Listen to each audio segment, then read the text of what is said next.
When should I hire my first employee? Good morning and welcome to In the Car with Clint. Today I want to talk to you about the hiring process of your first employee. The short answer, if you are trying to grow something large, you hire your first employee as soon as you can. Now you might be like, yeah, that's great, Clint. What does that actually mean? So what that means for me and what we did as a business when WaterPro was in its infancy was as soon as we were financially able to employ someone and ensure that they were able to be consistently paid each week and that we had a regular amount of money being spent, we hired that first employee.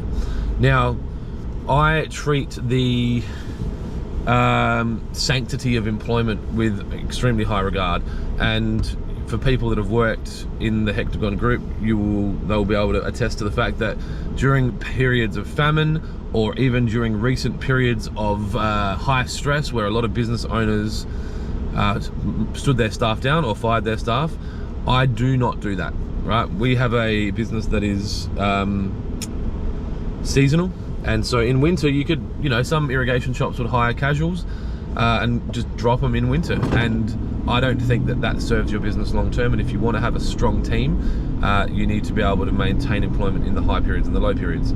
So to scale, you want to hire someone who can cover all of the bases that you are either not great at, don't want to do, or are best off not doing. And I did a video about this recently about trying to reduce the amount of work you're doing that you can pay other people to do. Hiring your first employee is that first step towards that, and I guarantee you it doesn't get any easier. Like hiring your 40th employee, you still sit there and look at the numbers and go, can we afford them? Is this the right decision? Should we be doing it? But the commercial reality is, if you are trying to grow your business and you're doing it at a fast rate, you need to be hiring new staff on or before the period that you need them. And we try to hire before, but we're not great at it. And that's going to cost you money. So have good numbers, be across where you are financially. And if you're thinking you need to hire an employee, you probably need to hire an employee. My opinion is just make sure that you are able to make payments. Never miss payroll. That is the most important liability that you have, and it's not even a liability, it's an asset. Thanks for tuning in to In the Car with Clint today. Have a wonderful day. Be kind to each other, be kind to yourself, and I'll talk to you tomorrow. See ya.